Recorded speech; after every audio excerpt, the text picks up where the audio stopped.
All right, I'm gonna try something just a tiny bit different, not too much different because I've done it multiple times. Basically, I'm just gonna be driving and playing NPR, but I'm also gonna be talking about what I fucking hear. 315. This accident also partially blocking the ramp on the street. Because, cleaned up on the north outer belt well, east because 471 north. Got accidents going, but you're still slow from the twin tanks. It's also going to be slow on James Road to Ravenswood Court, getting around an injury accident. Riverside Drive at Cranston Drive, that injury accident has been cleared out of the way. I'm Scott Bradley, WCBE, Central Ohio's NPR station. The family of a Cuyahoga County jail inmate who died in custody in 2017 has filed a wrongful death lawsuit. The claim says jail officials failed to perform a proper medical assessment of Robin Araj when she was serving a 3-day sentence for DUI. The coroner ruled Araj died of complications of methadone withdrawal and chronic health problems. County officials have yet to comment on the suit. At least 7 inmates have died there since 2018, and the U.S. Marshal Service called jail conditions inhumane. Akron-based First Energy has asked the Ohio Supreme Court to reconsider its decision disallowing the company to charge customers an additional power grid modernization fee. That fee has generated as much as $204 million annually since it was imposed in January of 2017. The court ruled June 19th state regulators erred when they allowed First Energy to add the fee without imposing any requirements on its use. Corrective eyeglasses and contact lenses are no longer subject to state sales tax. The change went into effect Monday. Hearing aids, prescription drugs, and other medical devices already were exempt. Taxpayers are expected to save an estimated $23 to $30 million a year. The Legislative Service Commission director says the state will lose more than $90 million in tax revenue over the next 2 fiscal years. And the Franklin County Emergency Management Agency has canceled Wednesday's outdoor tornado warning siren system test. Officials say the move is due to the volume of outdoor planned activities for the Independence Day holiday. so they won't be doing the test The Trump administration because is of red, white, and boom. in the U.S. illegally with notices of fines of up to $500,000. NPR's Franca Ordonez first reported the news and... Are they afraid that the sirens for testing the tornado sirens will interrupt the festivities? How did you learn of this story? What did you learn? Well, I started receiving these letters from immigrants telling me that they had owed the U.S. government almost $500,000 because they had left the country, or they had not left the country despite being ordered to do so. As you can imagine, they were stunned by the amount. It's clear that many of these immigrants won't be able to pay $500,000. As you noted, many of them are living in churches and sanctuary, that these churches are places that support them. Advocates, lawyers see this as an example of the Trump administration trying to stoke fear and confusion in the community as well as in the sanctuary community. You reached out to some of these people. What did you hear from them? Well, I spoke to one woman, Edith Espinal.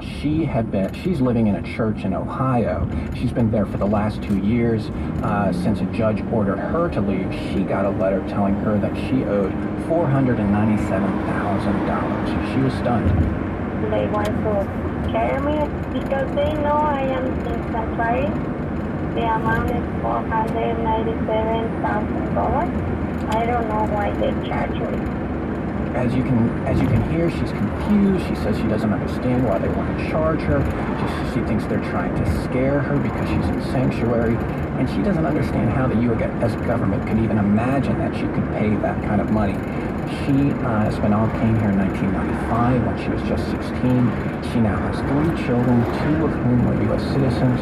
And she says she really knows no other life in the United States. What was the response? Now, does this woman count as a citizen? Immigration officials say that federal Yes! law, She's been paying her fucking taxes. Impose civil fines on those who fail to leave. A spokesperson told me today that ICE is committed to using various methods to enforce immigration law and maintain the integrity of judges' orders. You know, we should remember that it was 2 years ago that President Trump actually indicated that he wanted to do this. He signed an executive order in his first month of office where he promised that fines would be collected as soon as practical on those who are here illegally.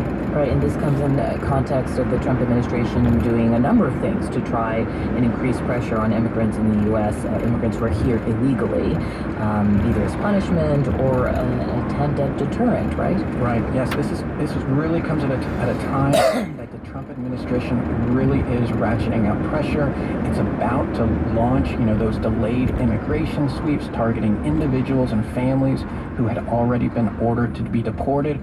That is, if Congress can't agree on some type of tightening of asylum rules. It also follows the Trump administration signing a $4.6 billion humanitarian aid package that not only pitted Republicans versus Democrats, but pitted Democrats v. Democrats. It is such an emotional and divisive moment right now on this issue. That's NPR White House correspondent Franco Ordonez. Thank you so much. Thank you. So let's focus next on another aspect of the immigration issue, the state of migrant detention facilities on the border. Members of Congress visited 2 of them in Texas yesterday. They spoke to migrants being held there who described going weeks without a shower, drinking water out of a toilet, and not having access to medication. Texas Democrat Joaquin Castro was one of the lawmakers who visited. He chairs the Congressional Hispanic Caucus, and when I spoke to him today, I asked what surprised him most. Well, just the conditions that these people were being kept in, especially the women that we visited with. There was a group of women from Cuba, and some of them said they hadn't bathed or showered in about 15 days. Here's a quick question. How in the fuck can you treat people worse than we treat our fucking prisoners? We noticed that the sink wasn't working, that there wasn't running water for them to drink. The toilet was working, but of course there was no way for them to wash their hands. And so all of these things really surprised us and in a way shocked us. Were you able to speak freely with the migrants being held there? Yeah, we asked for some time to be able to speak to them alone. And fortunately, the Border Patrol agents and officers stayed at the door while we were able to talk to them. You have visited, I'm assuming, many border detention facilities before. This was at a different level in terms of the conditions that you saw yesterday compared to what you've seen in past visits? I don't know that this is necessarily at a different level. When I visited a facility in New Mexico a few months ago, there were women in that facility and children who told us that they didn't have water. And so what I would say the difference is this time is that we actually had time to spend talking to the people that are being detained there and hearing their stories and also inspecting the cells for ourselves. As you were touring these facilities, ProPublica broke a story about a private Facebook group with nearly 10,000 members, current and former Border Patrol agents. And these members were posting vulgar, racist, misogynistic comments about your fellow lawmakers, jokes about migrant deaths. The head of Border Patrol has condemned these posts as inappropriate. Customs and Border Patrol says it is investigating. Do you feel there needs to be a response beyond that? Yeah, I don't think that any of those people that made those vulgar and vile comments deserve to wear any uniform representing the United States of America, and they should be fired. But look at our fucking president. What do you make of this? It's hard to dismiss a group of 10,000 agents as just a few bad apples, but you must know and have worked closely with Border Patrol agents for years now. I mean, what is your sense of what this tells us about the culture? I think the Border Patrol has a real culture problem, and the bad part has overtaken the good part. And there are many good agents who work very hard to take care of the people that are in their custody, but they're overwhelmed in what has become a morally bankrupt system. And they're also often challenged and intimidated and made to go along by those rogue agents that were part of that Facebook page. One question is funding. And as you know, Congress just approved $4.6 billion to be sent to the border to address humanitarian issues such as the ones you saw on display at these facilities yesterday. You did not vote on that bill. Having seen what you just saw, does that still feel like the right decision? Right, no, I had voted for the House version of the bill, but the Senate version of the bill did not have the same guardrails put up in a way that I am uncomfortable with. The House version, we should explain, would have had more strict protocols in terms of how this money would be spent and ensuring humanitarian conditions. Right, and so basically what we need to do is move people out of that system faster. You've got to invest in caseworkers to get people out. You've got to invest in more judges, things that move people through the system faster. Instead, what's happening is that we're paying for more detention beds, both on the ICE side for adults, but also on the children's side with HHS or ORR. So instead of moving people faster through the system, there's more emphasis on just detaining people longer. But these agencies, all the acronyms you just listed, say a huge part of the problem is they don't have the money to house these people in the conditions that they would like. So by not voting to send cash their way, how does that help the people you saw yesterday?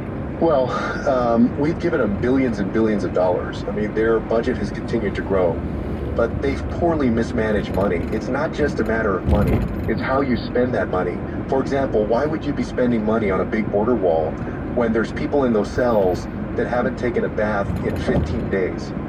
When you're feeding them ramen and granola bars? That's not just a matter of cash, that's a matter of misplaced priorities. Congressman, thank you.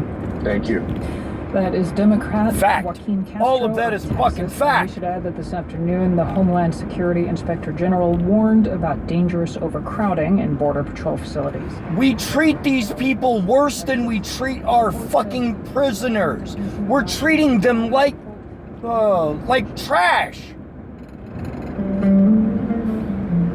I don't understand. How in the fuck is this having this conversation in America? How in the fuck is that even a thing? I truly do not understand. It's the guy said there a minute ago that All of this is posted on the Florida Fish and Wildlife. that he didn't think that guy should wear the uniform of any United States government, but the president makes these same kind of fucking remarks, and he's wearing the uniform of the presidency. That's Joe Wasilewski, a conservation biologist with a reptile consulting company in Florida. The past 10 years or so, the population of iguanas has just gone out of control. They're literally all over. Oh, and Florida has a problem with supermassive iguanas. In Florida, they can grow longer than 5 feet, tail included, and they can wreak havoc. In Puerto Rico, where there's over 1 million green iguanas and they're not native, they've been known to undermine roads. Supermassive population and explosion. actually roads collapsed. They also get into electrical transformers and cause massive power outages. On top of that, they can carry salmonella, and Florida says they could pose a threat to some native species. Wasilewski says a warming climate might be driving this explosion. He says a long string of cold nights in 2010 almost wiped iguanas out in Florida. Since then, we haven't really had a cold snap. It's been warmer. These are tropical animals, and they really enjoy the warmer weather. Oh, they do. Iguanas have sharp teeth, and Wasilewski says killing them should be left to professionals. And if all this sounds way too violent, think about landscaping. They love bougainville. They love hibiscus. If you plant that in your yard, you're like a neon sign. Hey, iguanas, here I am. And in South Florida right now, that is a recipe for trouble.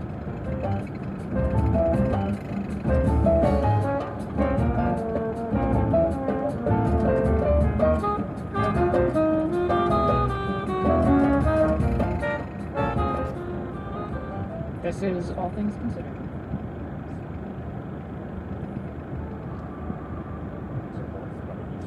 So, I mean, do we need a wall on the border? Yeah, we need some sort of fucking barrier at the very fucking least.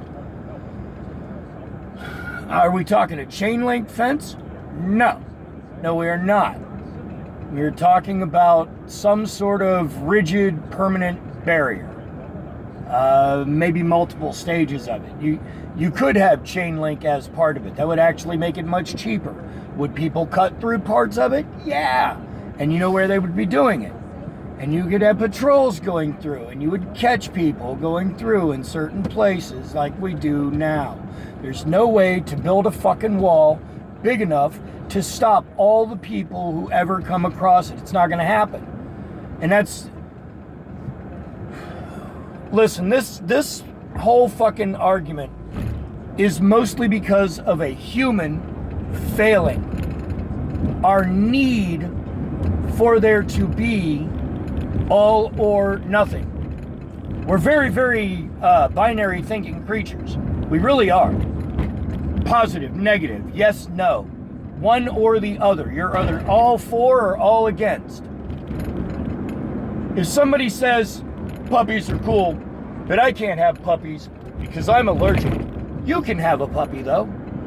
There's going to be somebody somewhere that is going to accuse the guy who has a puppy allergy of being anti-puppy. That's not what he said, but that's how it'll get presented. We're like that. The case is the longest and largest class action suit ever brought against the U.S. government. For news from a Native perspective, join me, Antonia Gonzalez, for National Native News on this public radio station. Tuesday through Friday evenings at 7:01 on 90.5. And from Trader Joe's, where new... They're still doing advertisements. Which, I mean, cool. They're doing advertisements. And I'm cutting out their advertisement sponsors by talking over their carefully crafted commercials. But I don't really care.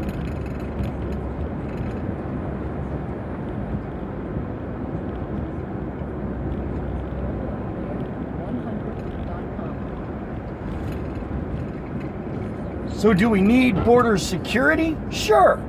Is border security the same as a wall? No. No, it is not. A wall is only part of that, and it's not a large part of it either. The biggest part of that budget for a border security, for any border security, is manpower, is monitoring, is keeping an eye on it. You think you can just slap up a wall and it's infinitely stopping people? No. You build a 30-foot tall wall, it just increases the sale and demand for 32-foot tall ladders. Under the Alabama Criminal Code, the crime of manslaughter, which carries a maximum sentence of 20 years. Who's that? And the allegation, as it is contained in the indictment, is that she intentionally engaged in a physical altercation with this other person with the intent of having that result in the death of her child. So essentially, it sounds like your argument is to say that she did not intend for this to happen and therefore should not be prosecuted under this particular charge? The motion to dismiss is based on the fact that the indictment is totally flawed and that you can't have a violation of the Alabama law under this factual scenario. Now, just for some context for people, under Alabama state laws, charges can be brought against a suspect in the death of another person, which specifically in the state does include a fetus. How does that play into the charges your client is facing? Well, this particular charge is under what I call it. This is the woman who got shot in the stomach and is now being charged with abortion, and there's... Whoa. That we reference. You will see that there is a specific exception that prohibits the mother from being charged with the loss of life of the unborn child. And yet Alabama Criminal Code states that manslaughter charges are warranted even in deaths caused by recklessness. Essentially, the prosecutors are arguing this in a way, right? And entering into a fight while pregnant. Well, it's difficult to know what the prosecutors are arguing. There's a lot of confusion about their theory of the case. But the way that the indictment is framed, and the best example I know to give, is that if their theory of the case is correct, then a pregnant woman who goes in a supermarket and creates what we call disorderly conduct, and if she slips and falls and as a result has a miscarriage, then under this theory, she could be charged with manslaughter for the loss of the child. So you're saying this opens the door for all kinds of things to be deemed as reckless and therefore criminal? I'm saying it's one of the scariest things I've seen in 45 years. For many people, Marsha Jones is the image of her mugshot. Can you tell us how she's doing right now? Marsha Jones is the word I use, fragile. If you were to meet her, you would be talking with a very shy, timid, terrified young woman. We have had to take special arrangements to make sure her security is ensured. We have been fortunate that in this community, and if there's a good thing that comes out of this, the support that have come from the community to help her and her family have a support system. This young woman lost the baby she was carrying. She was shot, almost mortally wounded. Her house shortly thereafter had a fire. She lost her house. Because of her medical condition and because of the length of her recovery, her employer terminated her. She has been subjected to more stress factors and more trauma than imaginable. And so presently we are trying to put together whatever resources she needs to where I mean, yeah, I get you. It's the defense attorney talking, but fuck! Arnold Endowed in Birmingham, who represents Marche Jones. Thank you for speaking with All Things Considered. Thank you very much. And a Jefferson County judge has set a hearing on the motion to dismiss the case against Marche Jones for July 9th. Now to Kentucky, and a growing rift between the governor and his number two. Both Governor Matt Bevin and Lieutenant Governor Janine Hampton are Republicans. Both rode a wave of Tea Party support into office 4 years ago. Now Governor Bevin is running for re-election. He has not asked Hampton to be his running mate. What's more, he has fired most of her staff. And then she fired off a tweet. Kentucky Public Radio's Rylan Barton has the story. On May 31st, Kentucky